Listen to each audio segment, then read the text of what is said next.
man phoning to complain about a flight. First, you have some time to look at questions 1 to 3.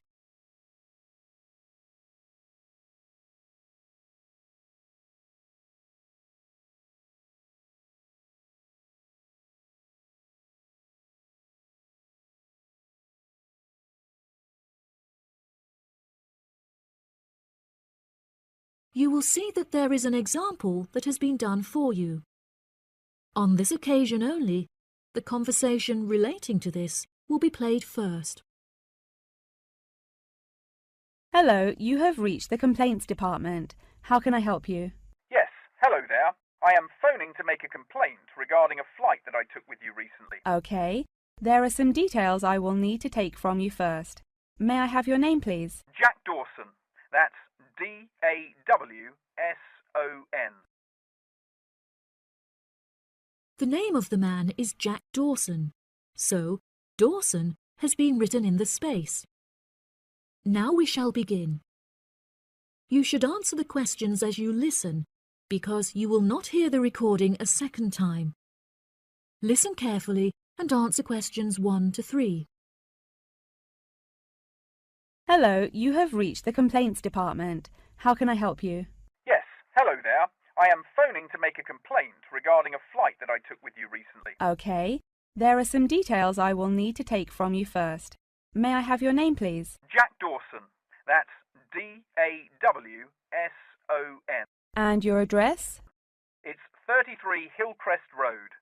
That's Hillcrest. 33 Hillcrest Road. Is that in Exeter? Yes. And what is the postcode of the residence? It's AL698GQ. Thank you. Do you have a telephone number? Yes, the number at my office is 754688. That's good. And may I just take a home phone number for you in case of emergencies? No problem. It's 798662. Are they both local numbers? Yes. Before you hear the rest of the conversation, you have some time to look at questions 4 to 10.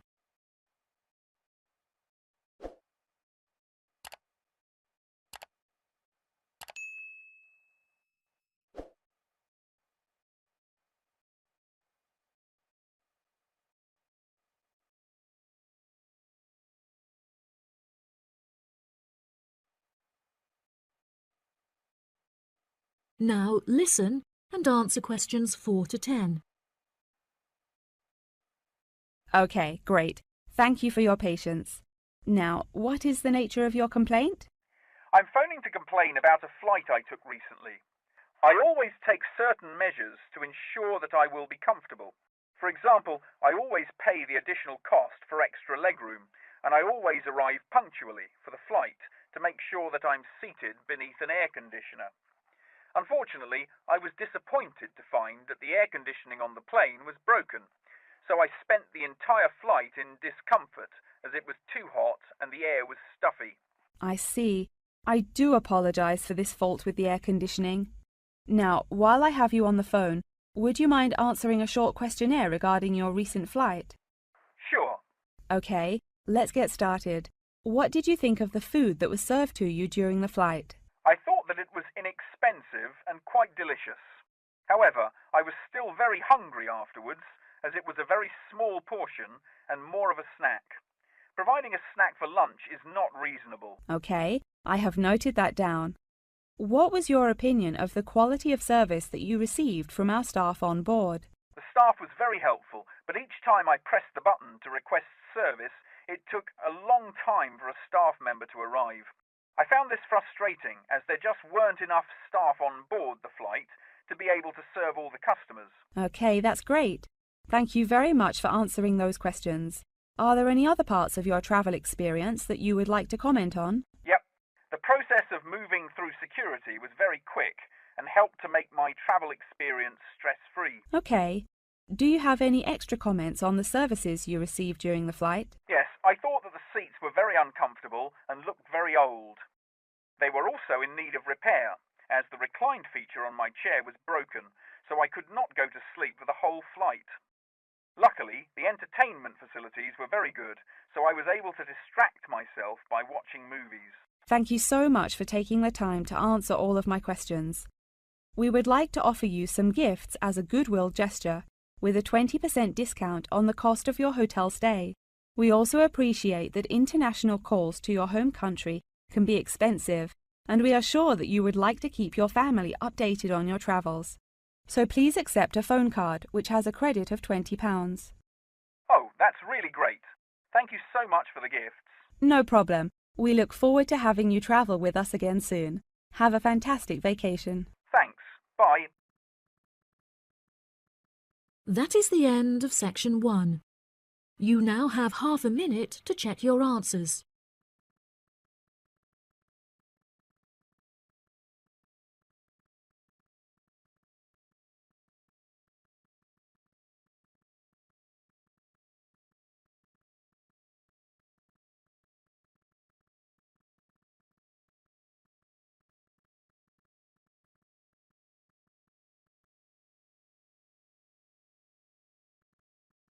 Now turn to section 2. Talk given by a member of staff at a car rental company. First, you have some time to look at questions 11 to 16.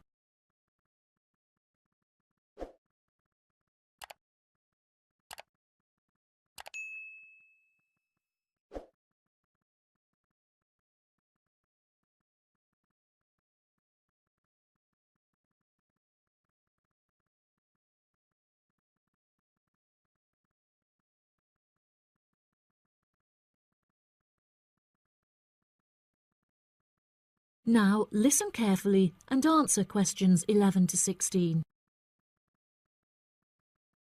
Good morning, listeners, and welcome back to Star Radio. Today on the show, we have a visitor from Yazoo Car Rental, who is going to give us an insight into his company and into the public transport system. Welcome, Jonathan. Thank you for having me. Yes, I would like to start by introducing my company, Yazoo Car Rental. We are the cheapest and most reliable rental company in the city and have won multiple awards for the quality of our services. This success did not come easily, however, and it proved important that we stay fresh and are always thinking of ways to attract new customers.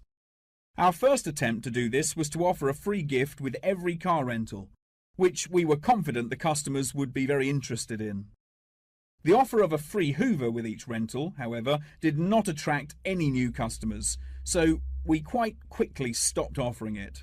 In 2002, a new taxi company opened next door to us, and we started losing a lot of business to them. So we introduced an offer that we hoped might compete with their service. We offered a new package where you could rent a car with a driver for a small extra fee.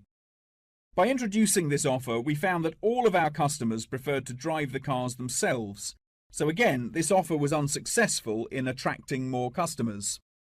Learning from these mistakes, we decided to offer a package service where the customer no longer had to come to our offices to pick up the rental car. Instead, we could drop off and pick up the car anywhere in the city to make the customer's experience a lot more stress-free. This offer was very popular and increased our profits by 30%. In order to attract a younger demographic, we updated the models of cars that we offered for rental. We began offering more trendy cars such as minis and smart cars that we thought might appeal to the younger crowd, and we also purchased them in more fun colours like reds and greens. This offer attracted some new customers of a younger age group, however not as many as we hoped. Next, I decided to offer our services at a discounted price on our website where it could be seen by thousands of people. I thought that this could be a great way to attract a number of new customers who would never have heard of us before, and it worked fantastically well. Following the success of the discount offer, we had so many customers that it became necessary to open a new branch of the company in the centre of the city. The cost of renting offices in the city centre was very high, so we hoped that our profits would justify this expensive decision. We made enough profit to keep our city centre offices open, but we had hoped for a greater increase in customer numbers. Before you hear the rest of the talk, you have some time to look at questions 17 to 20.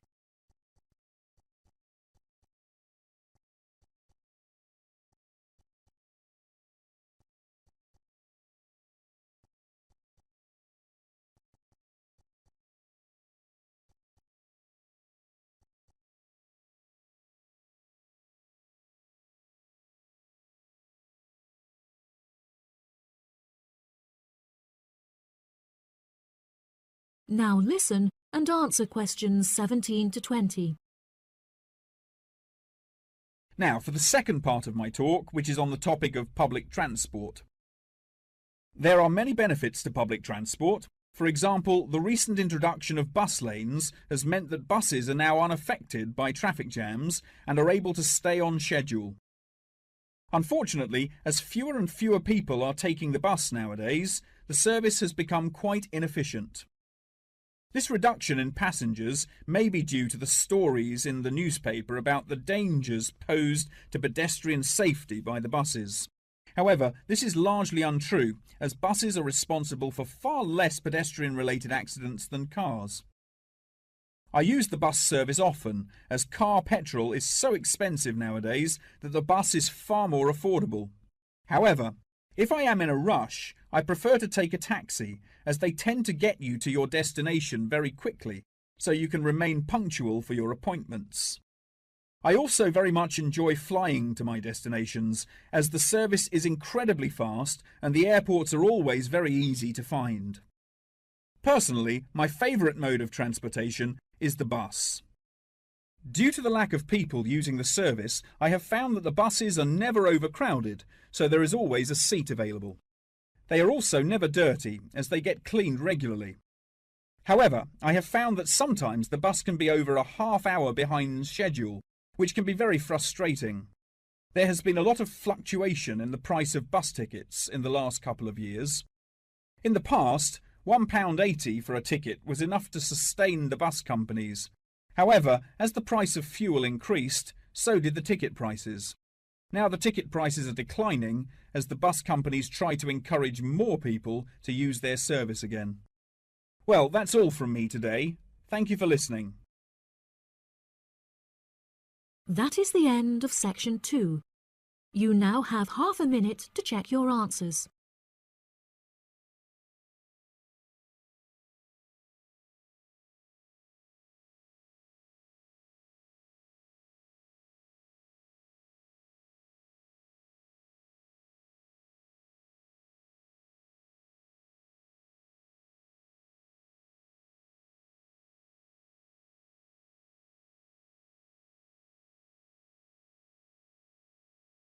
Now turn to section 3. Conversation between a student and her professor discussing an assignment.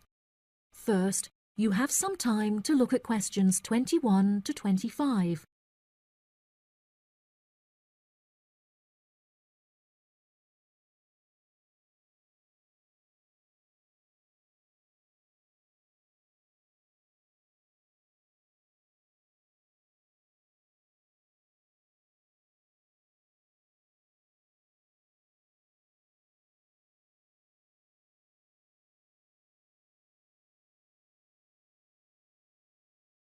Now listen carefully and answer questions 21 to 25. Excuse me, Dr. Thompson. May I speak to you for a minute? Of course. Please come in. I'm Alexandra Jones. I'm studying business here at the university, and for my assignment I have to carry out a survey of people who own their own organizations. I heard that you are the founder of your own company, and I was wondering if I could ask you some questions about it. Yes, of course. Please fire away. Okay, great. We'll get started. Did you encounter any problems whilst you were starting your company? Actually, it was not as hard as I anticipated. I started out with very clear objectives, so I knew exactly what I wanted my corporate identity to be. It was very difficult to find the correct premises, as the property market in London is so competitive, but eventually I found the perfect site. The hardest part was structuring the business, as I had no formal template, so I had to create it myself. Yes, that is very impressive. Was it difficult dealing with staff? It's always tricky trying to satisfy a group of people with varying interests. However, I didn't encounter many problems. I found it very important to make the staff feel appreciated, so I hosted a staff day where we could all introduce ourselves and get to know each other as individuals. I was also able to talk to them about the type of work that they would be doing, and gave them the opportunity to share with me the issues they had with the allocation of the work. Okay, Did you hire a management team, or did you take on the role of the manager? Oh no, I already had enough tasks to take care of. I employed someone else to take on the role of the manager. However, he never consulted me before making decisions, so I was forced to let him go and hire someone else. And what did the other staff think of the new manager? They had a great deal of respect for him. It definitely helped that I consulted with them before hiring him. They were surprised that he has been so successful in his role at the company, despite the longer meeting hours. Since the company opened, has it had any great achievements? There are many aspects of the company that I am pleased with. However, there is one achievement of which I am particularly proud. I wanted a mural painted to brighten up our entrance area, so I decided it would be a great idea to invite the local primary school to create one for us. The youngsters had a great time, and I know they were thrilled to be included. Oh, that's lovely. Before you hear the rest of the conversation, you have some time to look at questions 26 to 30.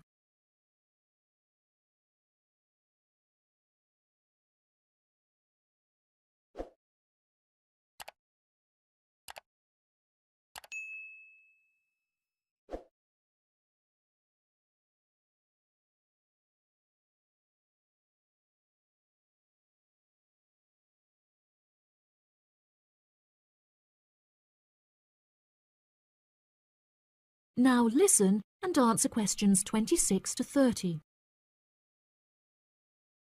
Have you encountered any major problems since you opened the company?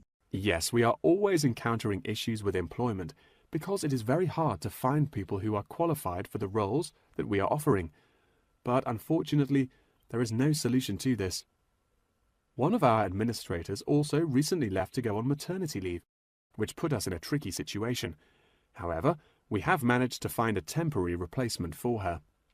It's also now approaching the period when we must carry out our financial training, so I need to find a venue with enough space to hold everyone. It will be interesting trying to organize that event. Oh gosh, I can imagine. I find it hard enough to organize myself. Organization is a difficult thing to master, but it is also essential for success. Whilst I was learning how to stay organized, I realized that the role of motivation is essential. Okay, that's great. I also suggest that you visit the library, as there is a section on culture that will have some very valuable material on how to develop your organization skills. Okay, I'll head to the library when we're finished. I think you will find it very useful.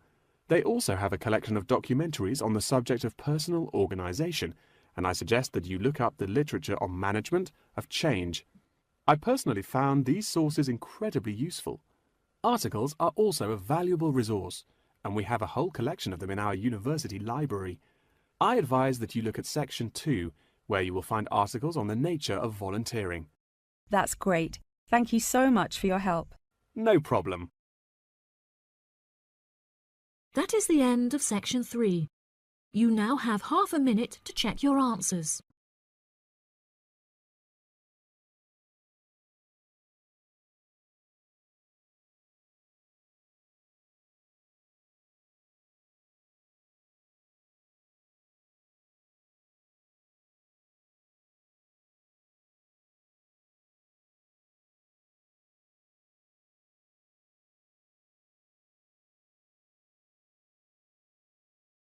Now turn to section 4. You will hear a conversation about astronomy. First, you have some time to look at questions 31 to 40.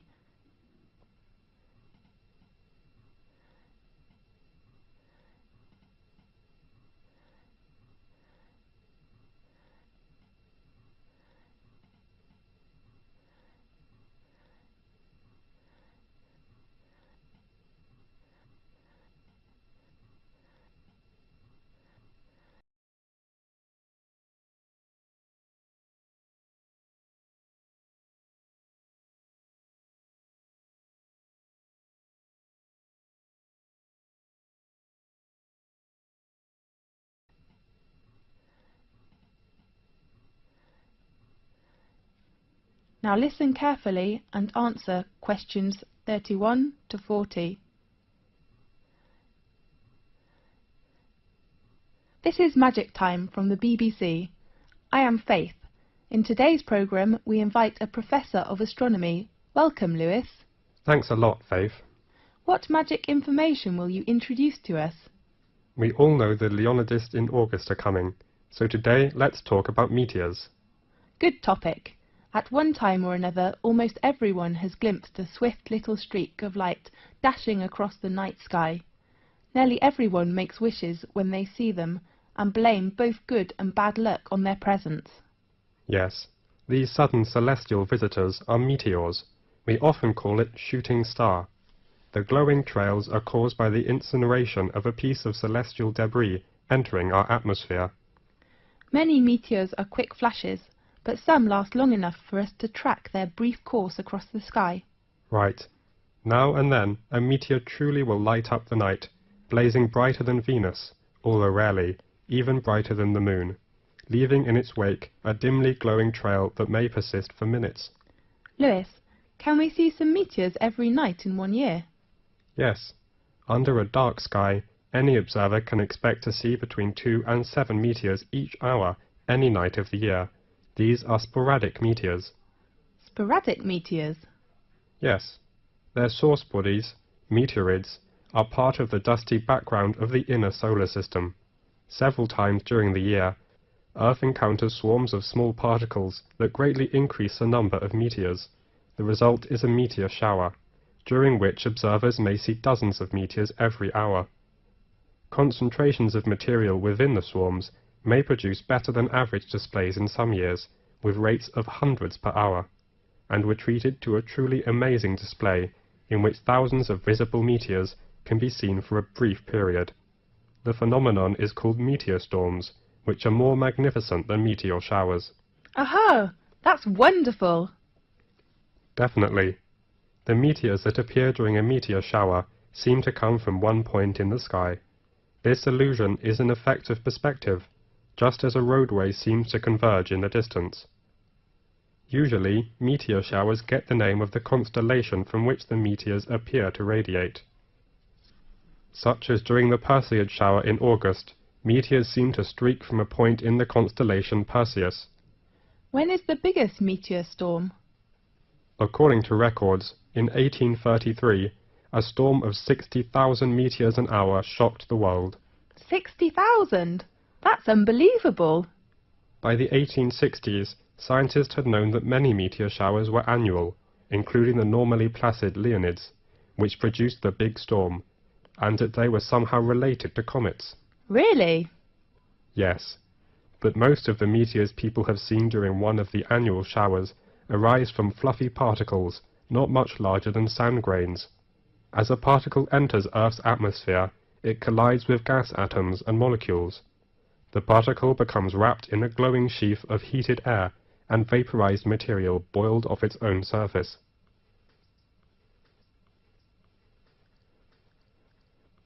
Whether meteor is very near to us when it appears? No, in fact, it is an illusion. However, even well-trained professionals can be fooled, such as airline pilots have swerved to avoid meteors that were actually 160 kilometers away. A meteor that appears brighter than any of the stars and planets is a fireball.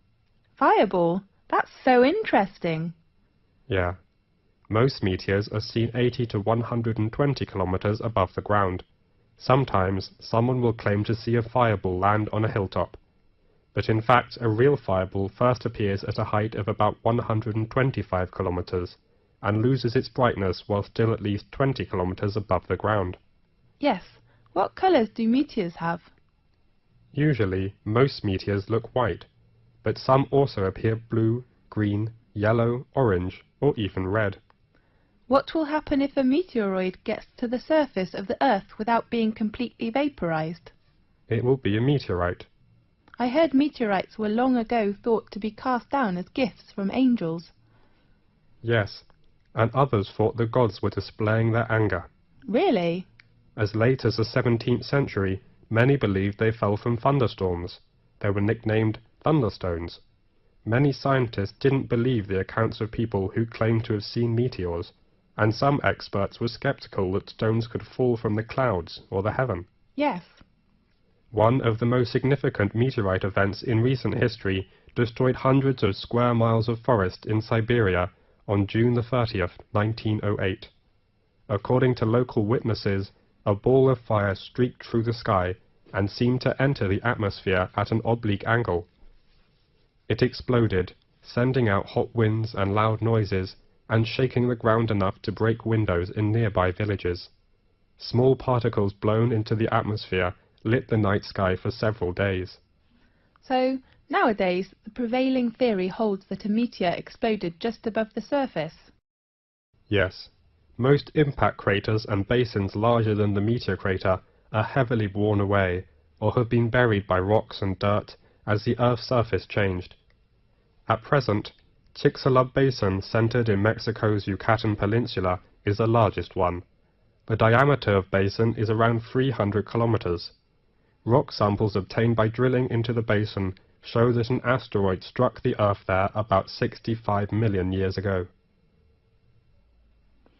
Does that the same period with the dinosaurs disappeared? That's right. Many scientists believe this debris caused climate changes which made the dinosaurs not survive. We do really hope that will never happen again. Right. OK, thanks for watching today's programme. See you next week. This is the end of section 4. You now have half a minute to check your answers.